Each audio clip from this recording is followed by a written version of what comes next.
This talk is going to focus on the work that I've done that's related to need-based transfers. I'll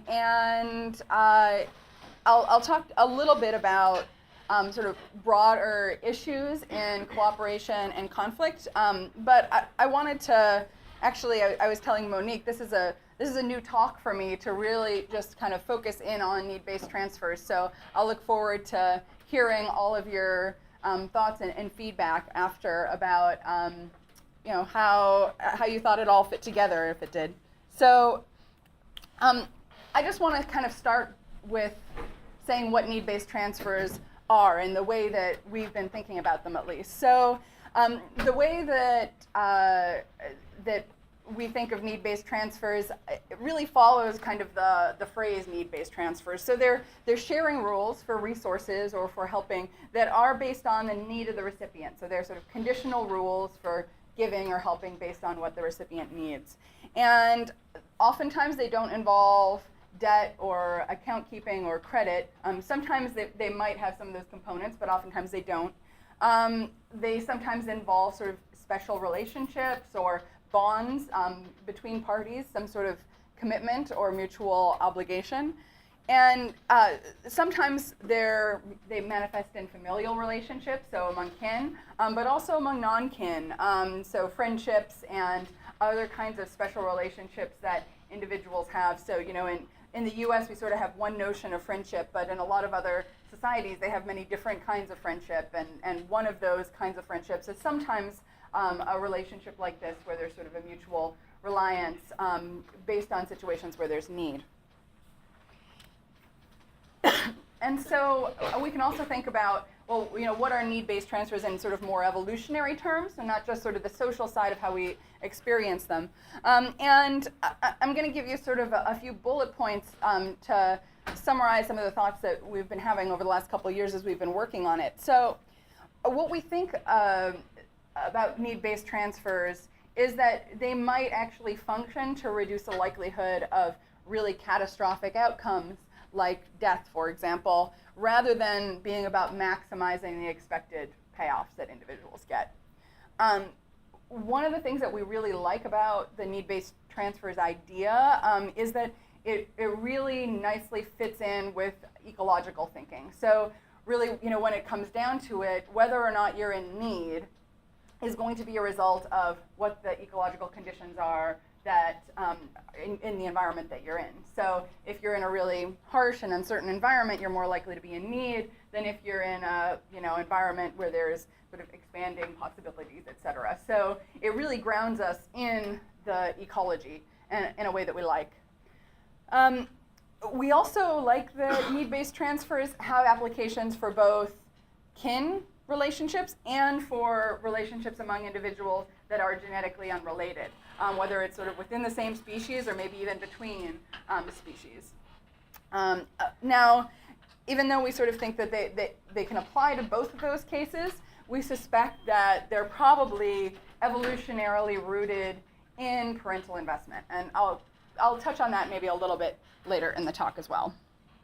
But now, before I kind of jump into the meat of the talk in terms of the modeling results and some of our experimental results, I want to kind of tell you how this project came about and some of the background of it. So my colleague and co-director of the project, Lee Cronk, he and I started talking about need-based transfers that a need-based transfer system that the Maasai have, and we realized that it may actually be a more sort of general kind of system across culture. So I'm going to just put up a few examples here of, these are really just quotes from the literature about societies in which there seem to be these sort of transfer systems based on need of the recipient. So among the Kung, there's this idea that sharing is about the need of the recipient, and that it's not necessarily about strict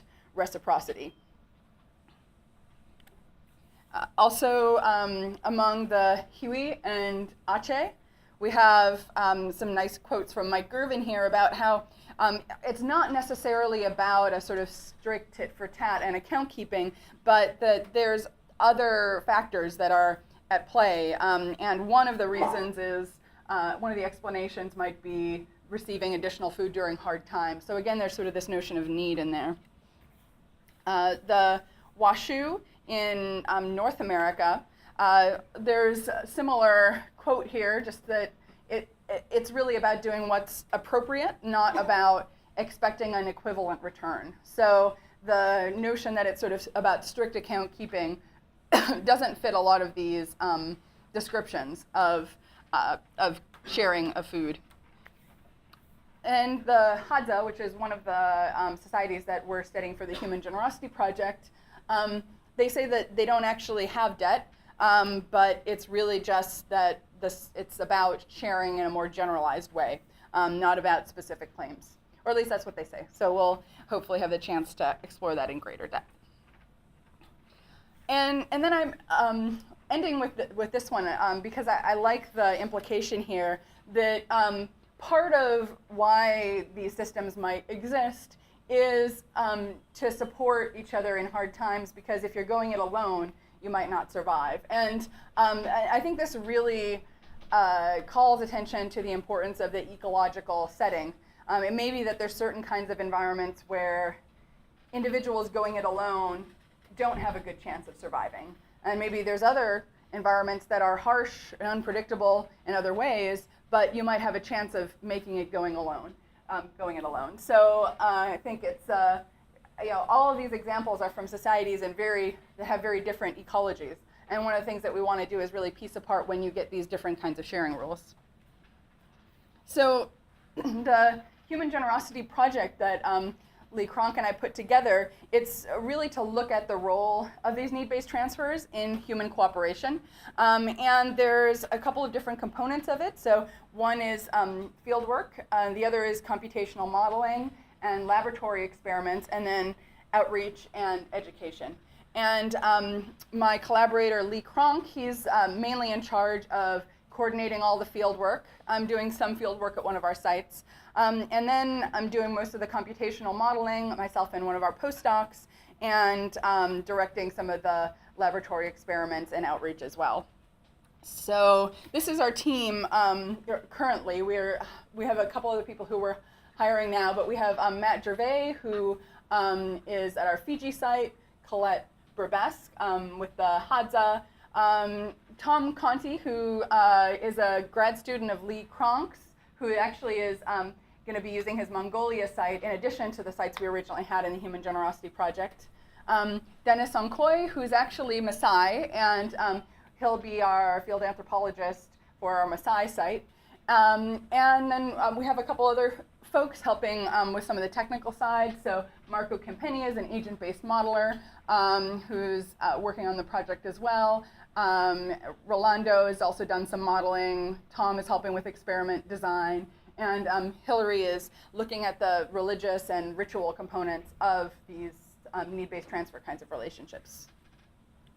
And then Lee is my co-director, and this whole project is really a brainchild of the two of us, and we have very different backgrounds and expertise in terms of methodologies, but we share a lot of the same conceptual framework, so it's been really great working with him. I just want to put him up here because he's the one who's making sure that all of our field sites are well coordinated. He's doing a decent amount of the field work himself. We have a field site in Arizona among ranchers there, and I'm doing some of that field work with him. And then the other sites I'll be visiting, but not actually doing the field work myself. So I just want to say, I am not the one who's going to be at all of these sites. I'll be visiting, but not actually doing the work myself. I will, my side of it is really focused on the computational modeling and then some of the laboratory studies. Okay, so now let me get into a little bit more about the Maasai. So I sort of painted a broader picture for you of need-based transfers across societies, but where Lee and I really got started with this model of need-based transfers was way before we even started using the phrase need-based transfers. He's studied people called the Mukogoto, who are Ma-speaking people. They consider themselves Maasai. Not everybody considers them Maasai because they're a little poorer than many of the Maasai. But they live in East Africa, and they're pastoralists. And they live in this ecology in the Great Rift Valley that is characterized by a lot of spatial and temporal heterogeneity of resources. There's 2 rainy seasons. Sometimes there's some areas that get rain and other areas that don't get rain. So they're dealing with sort of living in this environment, this ecology that has variability and unpredictability. They have herds and they're really reliant on these herds for their nutrition and the nutrition of their families. They consume the milk and the blood and the meat. And in fact, they have some really interesting physiological adaptations to such a high-fat and high-protein diet because they've been doing this for centuries or longer. The herd growth varies, and there's also volatility due to various risks. And those main risks are sort of drought and disease and also theft. So they don't necessarily, even though they have a large herd that they're relying on, they don't know what their world is going to be like next year necessarily because of these potential risks.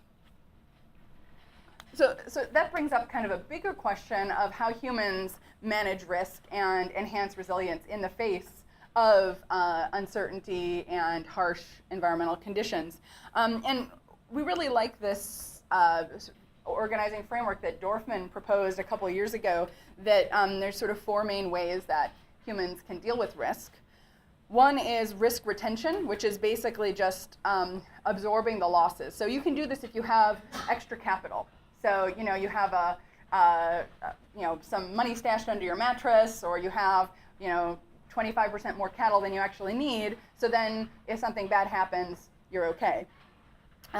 You can avoid risk, so not engage in ways of making a living that are as high variability. So sort of shift how you're making a living that way. And there's risk reduction. So anything that you might do to lower the probability or size of losses, maybe cultivate differently or create tools that help you do what you're doing. There may be a lot of ways to sort of reduce risk by that kind of investment. Now, risk transfer, though, this is, we think, a very interesting way of managing risk because it is the only obligately social risk management strategy of all of these. In order to transfer risk, you have to have some relationships with others where you can share risk. And one of these ways of exchanging risk is to pool it with another person or with a group of people. And we think that need-based transfers are one of those ways that risk can be pooled. This risk pooling can potentially help to enhance the resilience of networks. And we see lots of different forms of risk pooling. Some are really formal, like insurance systems, but you also see informal safety nets as well. And the Osotua rule that the Maasai use is the form of risk pooling that really sort of started off this whole project. So Osotua, the literal translation of it is actually umbilical cord. And in the Osotua system, requests are based on the need of the recipient. There aren't unsolicited gifts. There's no notion of debt and no payment. And there's a sort of reciprocal obligation to help among Osotua partners, but there isn't a sort of obligation to pay back in kind the same amount that was given. And our interest in, like I said, our interest in need-based transfers came from this Osotua system. Lee basically, said, hey, I think this would be a really cool system to model so we can see, is it helping them pool risk? So we created an agent-based model where we were able to program agents to use these asking and giving rules that corresponded to the Osotua system in a realistic ecological environment that mapped onto what the environment is like in East Africa. So just sort of overview of the model, we had herd growth and volatility events representing sort of drought and disease or theft. Individuals could transfer wealth And if they were below their sort of sustainability threshold for 2 cycles, then they were out of the game. So that was our way of sort of establishing that if you can't actually survive in for more than 2 time periods, then you're considered to sort of be out of the game. So we based our model on the data that we were able to gather from this book, Having Herds, by Dahl and Hjort. So these are sort of the initial values for our parameters. And this is just sort of a little illustration to give you a sense of how the Osotua rule works. So individuals have a threshold they need to stay over, and then the herds grow. Player 1 here is losing a bunch of his herd and then asks player 2 for some cattle, and player 2 gives in response to that request. Now, in the sort of Osotua rules, you only ask if you're in genuine need, and you ask for as much as you need to sort of get back to your threshold. And if you're asked by an Osotua partner, you give if you're able, or up to what you're able. So that's the rule here that was followed between player 1 and player 2. Player 1 was needy, asked for help from player 2, and player 2 gave enough to help player 1, but stayed above his own threshold there. And then the model continues. I'm sorry for the relatively small font on here, but this is showing the herd survival over time. This red line is the Osotua giving and asking rules. And then down here we have no exchange and also probabilistic resource transfers that are yoked to the values that we got when we ran the model with the Osotua rule. So it's very similar, except it's not conditional like it is with the Osotua rule. So essentially what we found is that it was the combination of the Osotua asking and Osotua giving rule that gave much higher survival.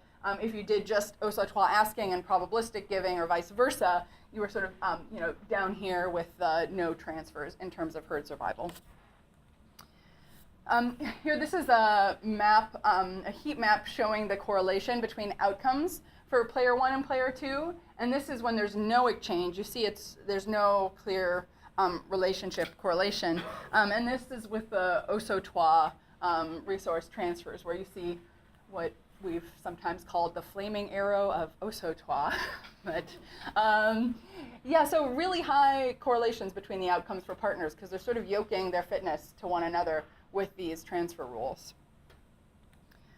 A couple of years ago, we decided to expand this to a network model, and we did this with a couple of mathematicians at ASU.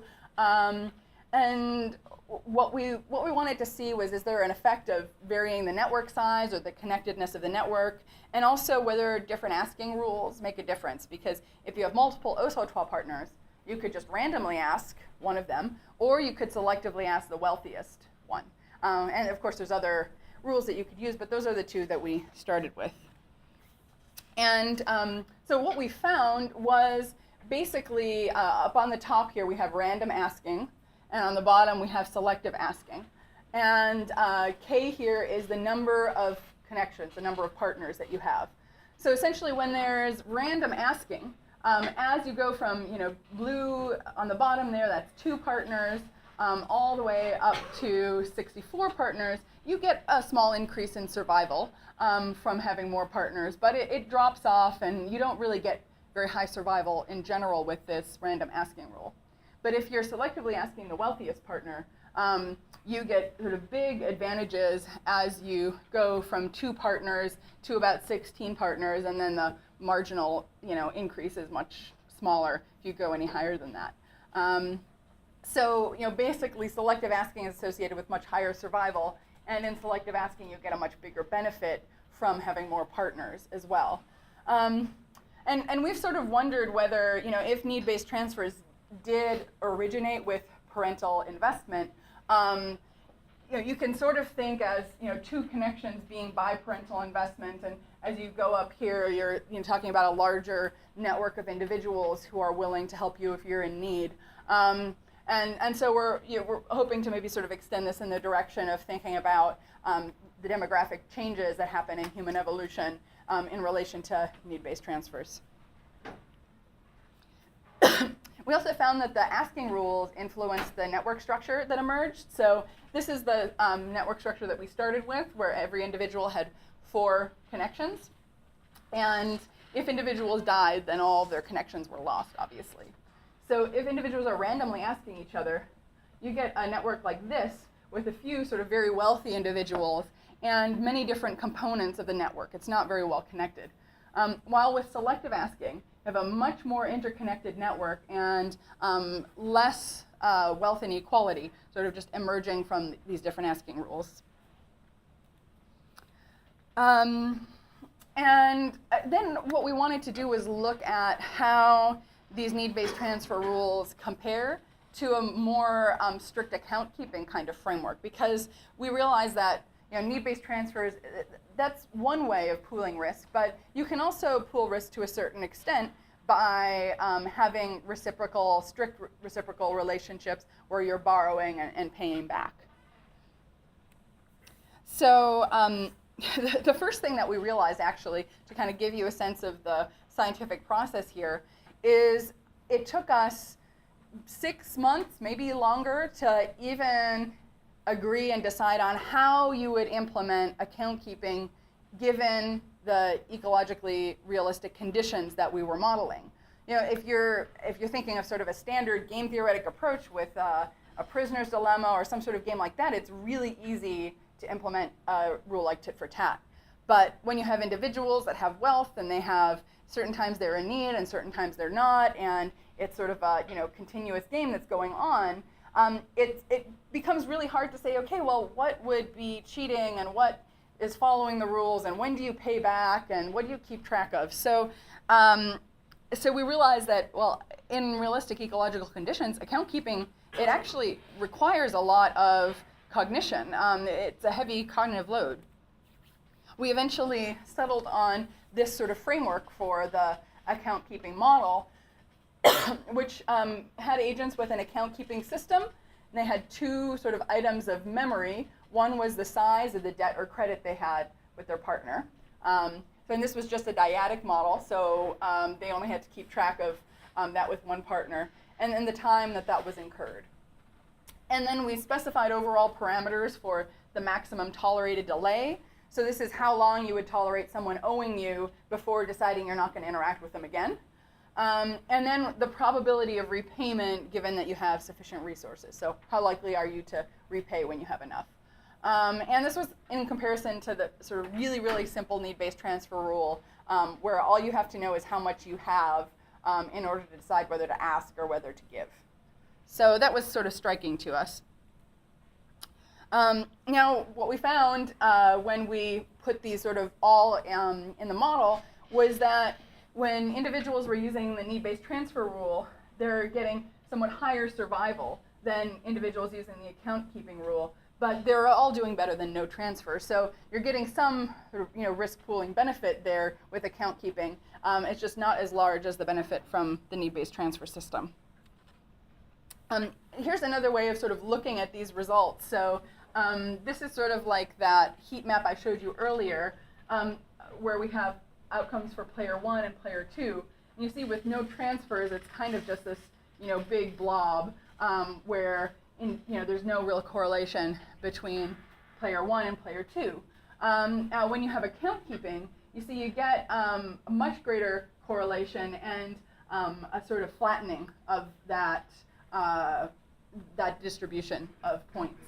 Now when individuals are both using the need-based transfer rule, that tip sort of gets pulled out and extends even longer. So you're getting quite a bit higher survival. We have a log axis here. So the difference there between the individuals who are doing best and the account keeping frame versus in the need-based transfer frame versus account keeping frame is much higher. Question. Yes. So I may have missed this, but is there any association between an individual's phenotype and the resources it has at any particular time or its need? Not. Or are they completely randomly associated? The individuals don't really have any other features other than their resource levels and their decision rules. Thank you. Yeah. Now, we wanted to dig a little bit deeper into the issue of generosity here with the model. So we operationalize generosity here as the likelihood that you would give if someone asked you for resources. And in the account keeping, for the account keeping players, this was basically, you might not give a loan if someone asks you. And now in the need-based transfer model, I want to point out that at least for the Maasai, with the Osotua rule, if an Osotua partner asks you for help and you can help without going below your own sustainability threshold, you're expected to. But we wanted to see, well, what happens if you vary that? If you make it such that individuals only, 50% of the time give or 80% of the time give, does that change the results? And we found yes, it does. So the blue here is showing the outcomes for the account keeping players, and as generosity goes up, we have sort of a slight increase in the viability of those players. But with the need-based transfer rule, the only advantage that need-based transfers are getting over account keeping is over here, when individuals are being almost entirely generous. As soon as you get below 80% generosity, account keeping and need-based transfers are indistinguishable in terms of the survival advantages for the players. We also are sort of interested in what are the aggregate differences in terms of the wealth levels between these different strategies. And this is just showing the inequality over time. So as you're going from 0 to 100 years, when there's no transfers, you see rapidly increasing inequality, and it continues to increase. Account keeping, not as bad as no transfers. And then the need-based transfers are leading to the sort of lowest level of inequality of all of those strategies. And so in the future modeling work, there's many questions that we want to address with the Human Generosity Project. So one of them is looking at need-based transfers and account keeping on larger networks. And we have some preliminary results there that are sort of interesting. It looks like as you have a larger and larger network, the advantage of need-based transfers over account keeping diminishes. So we're hoping to have those results ready to publish in a couple of months. And then these are sort of questions that we want to look at in the future also. So how do individuals start and end these relationships? How do need-based transfer rules and account keeping rules work in hunter-gatherer ecologies as opposed to pastoralist ecologies? And also how demographic factors and different inheritance systems might influence the viability of need-based transfers versus account keeping. And then finally, whether we're interested in whether need-based transfer rules might be especially good at helping individuals or groups colonize marginal environments from maybe a central environment that's better. So we have some modeling efforts to look at that as well. And really, the goal for the Human Generosity Project is to have this sort of feedback between the modeling and the field work. So we're already realizing in some of the modeling that we're doing that we need to understand on average, how many partners do individuals have in these Osotua relationships. So, going back to the field to look for some of that information, but also doing field work to get at sort of quantifying the extent to which individuals are giving based on need of the recipient versus based on account keeping. So it's a sort of ongoing process, and if I had more time, I'd talk about that more, how we're sort of having all of the aspects of this project work together. I want to take a little bit of time, though, to tell you about some of the work that we're doing in the lab to look at how individuals actually respond to the potential to give based on need. And this is with Western subjects, so some of the results I'm going to show you are from experimental economics lab at Rutgers. So the basic framework here that we had individuals play a a resource management game, and they would read different frames, which I'll just briefly show you, and then they had a resource that would grow over time, but there would be some shock. So it was sort of this, general ecological kind of environment that was more realistic than just having a sort of abstract game theoretic framework. And individuals were able to ask for help and give help to partners. So the frames that people read were basically, telling them about the Maasai and their Osotua system, or telling them about American ranchers and the sort of structurally similar rules that they have for helping each other in need. And for most of it, we had the exact same text, but we, sort of shifted herders and ranchers, or, talking about the Great Rift Valley in East Africa versus the American West. So we tried to keep as much of the text the same as possible. And what we basically found was no real difference between the frames that were Maasai frames and American Rancher frames, but a big difference with those and our control, which had no frame. What we found was that there was a lot more resource transfer and sort of less tit-for-tat playing with the need-based transfer frames compared to the ones that didn't have that need-based transfer framing. And also larger overall requests and more giving in response to those requests as well. And this is probably my favorite of these results. I think it's quite interesting. We looked at repetitive asking and repetitive giving. So this is, repetitive asking is if I, ask you for, $5, and then the next day or a day later I ask you for $5 again without paying you back in between. So repetitively asking without having an intervening give. And same thing here with giving. That's, you giving to me twice in a row without requiring that I pay you back in between. So we saw higher levels at both repetitive asking and repetitive giving with that, with the framing of the Osotua or American Rancher need-based transfer game. So I just want to say before kind of leaving this that this was our sort of first attempt at looking at, is the human behavioral repertoire sort of flexible here in terms of adopting more of a need-based transfer set of rules for interacting as compared to an account-keeping frame.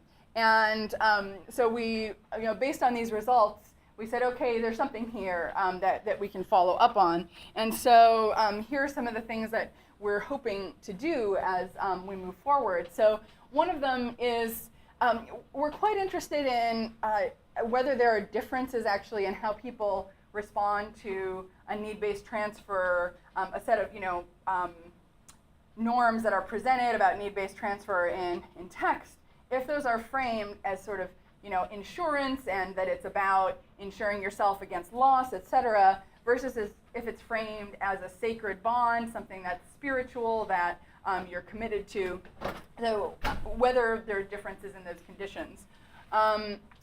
The other thing that we want to do is add an account-keeping prime as well.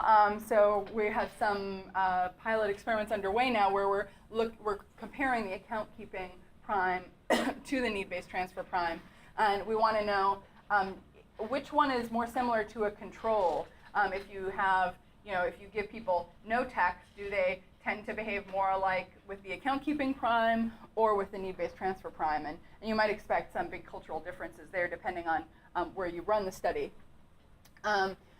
We're also going to do priming of kin care, since we're interested in whether need-based transfers are sort of, have their origins in parental investment. We suspect that might enhance need-based transfers.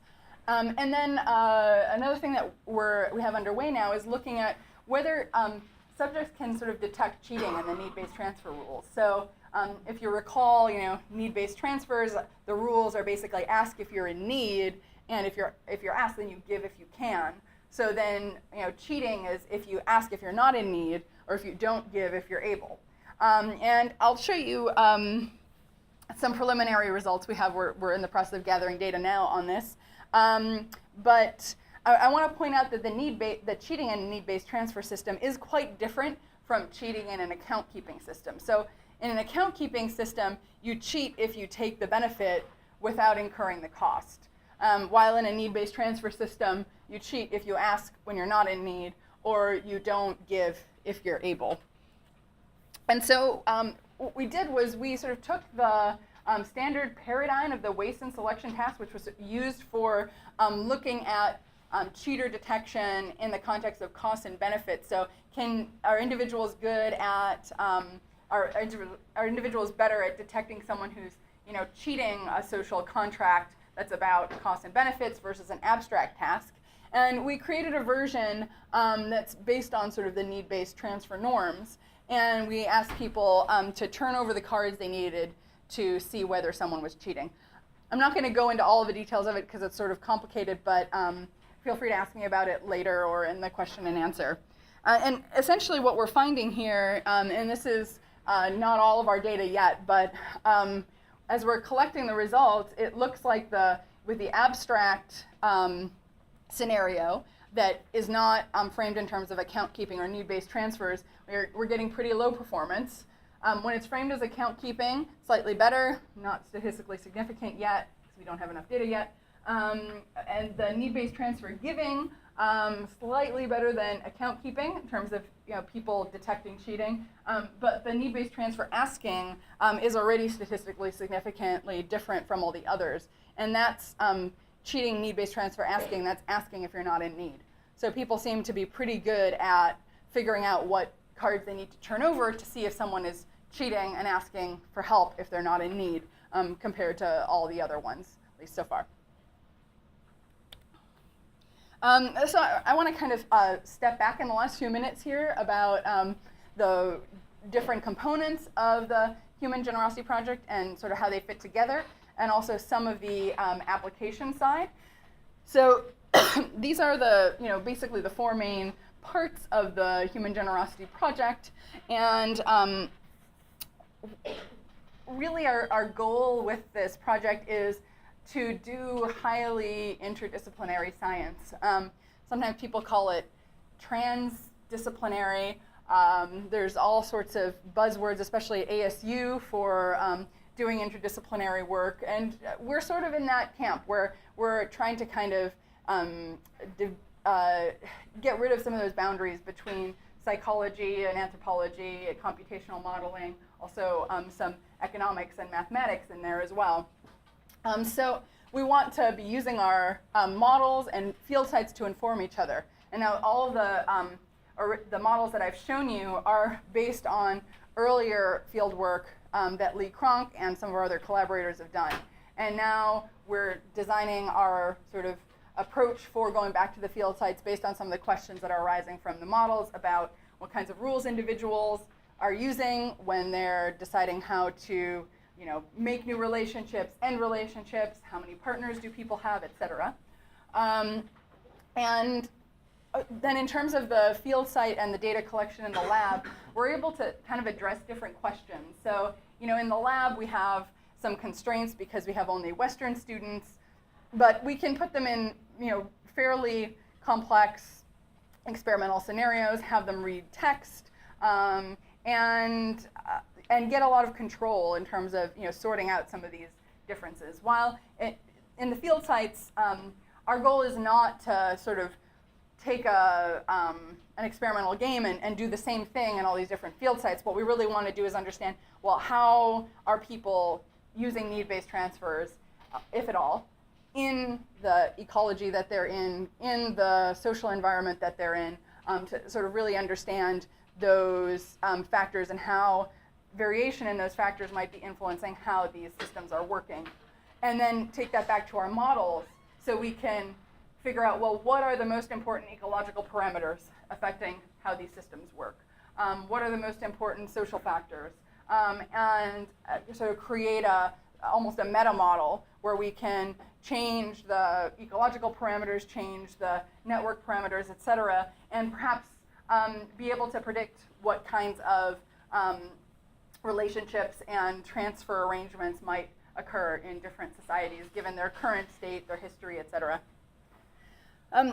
And in terms of the goals of the lab experiments, this is really trying to kind of get down into the details of the sort of computational architecture of the mind in a more sort of evolutionary psychology kind of way, where we want to be, manipulating individual components and seeing how they're affecting the behavior. And then we can take those things that we learn from that and model them. So, create the simplest possible agents that lead to the behavior that we're interested in. And then these two last things, I'll just show you a slide or two. So we're working with the Exploratorium Science Museum. So I've been a scientific advisor there for a couple of years now for this new exhibit they have called The Science of Sharing. It's a set of exhibits actually in their new building, which is wonderful. If you haven't been to the new Exploratorium yet, it's really great. And so they're interested in how sharing works in broad terms. And as part of the Templeton grant that we have for the Human Generosity Project, we're developing 2 exhibits about need-based transfers and sharing across cultures with the folks who are in charge of the science of sharing. So this is me and my postdoc and Hugh McDonald, who's the PI on the science of sharing, which is funded by NSF. And we've been there a couple of times now, and we're working with them to create these exhibits.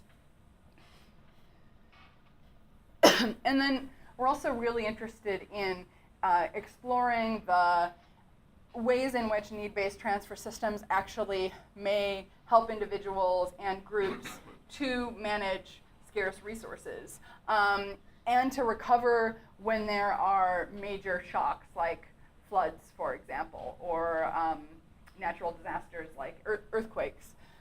And so we had this workshop a couple months ago where we brought together people who study water management, people who study recovery from disaster, and a couple of anthropologists and psychologists who are interested in these kinds of questions to look at how individuals share risk, how they respond to disasters, and to see if we can come up with ways of sort of translating things that we're learning in the Human Generosity Project to that domain. And I can tell you if I'm going to sort of answer this question, do they have an application? Need-based transfers have an application to these modern challenges?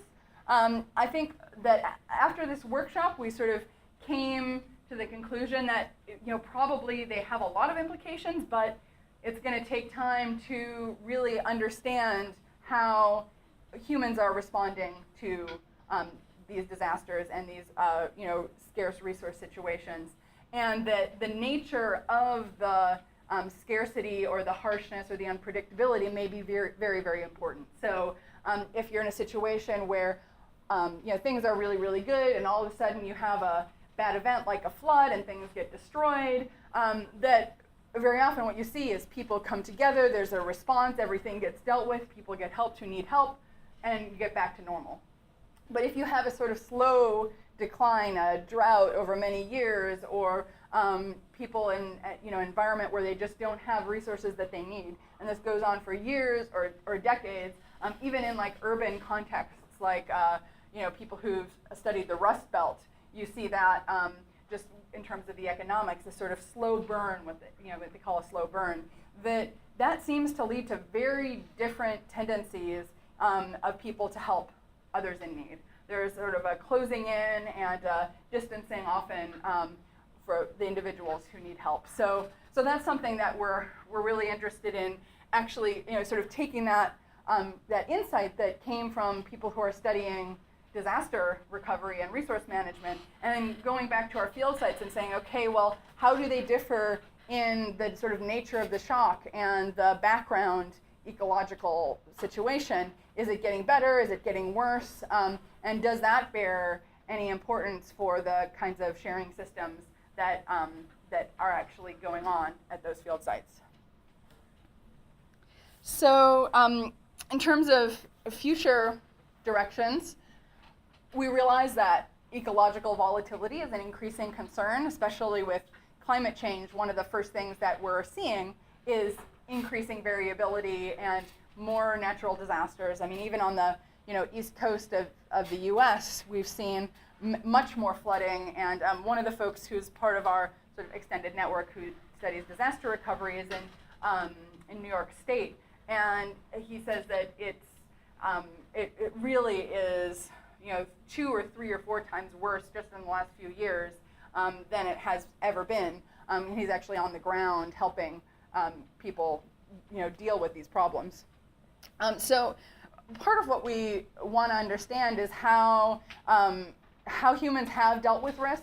What are those risk pooling systems? How do they work? And how can a better understanding of our sort of evolved predispositions to help people in need, how can we understand that better through the field work, through the modeling, and also through the laboratory experiments? And maybe there are specific social and cultural norms that allow us to face risk more effectively. How we ask, who we ask, what kinds of shared ideas we have about the future. All of those things might actually be important in terms of facing these challenges in an effective way. And whether need-based transfers actually have helped humans survive in marginal environments, I think is an important open question. It's one that we're going to address to a certain extent with modeling, but I think that really if we want to get at this question, we also need to look at humans who are currently living in marginal environments. So Tom Conti, who's Lee's graduate student who's working in Mongolia, they have very, very challenging and sort of marginal conditions that they're living in. One of our field sites is among the Eek, who at least have had a really challenging history ecologically. So I think this is a very open question for us, but one that we want to address in our future work. The other area that we're looking into is sort of the phylogenetic origins of need-based transfers. And this is in collaboration with my postdoc, Amy Boddy, who actually is working also on cancer evolution and on life history trade-offs and some other questions. But she's worked on parental investment and the evolution of human brain size and lactation and some of those questions. So we've actually wondered whether need-based transfers are kind of basically they have their origins in parental investment, and that might have been lactation early on, and with the evolution of placentation, you have need-based transfers occurring. And to sort of harken back to the very beginning of the talk, I told you that Osotua is directly translated as umbilical cord, and so that sort of piqued our interest in looking a little bit more at to what extent is parental investment really kind of the original need-based transfer. We're also sort of interested in the sort of broader context of whether resource transfers in eusocial species might be need-based. And then as we thought about this more and more, we realized, well, actually, in a multicellular body, you have a lot of need-based resource transfers. In fact, to create an effective multicellular body, you need to share resources across tissues in a very need-based way. And so, broadly speaking, we want to see if understanding and looking at need-based transfer systems across these different kinds of systems can help us to understand, what are the conditions where need-based transfer works, what kinds of problems does need-based transfer help to solve, and what systems need to be in place in order to ensure that cheating isn't occurring. So I'm going to finish up right here, but I do want to say that this is a question that we're asking now with cancer, whether cancer cells might actually be sort of cheating the need-based transfer systems that characterize our multicellular physiology.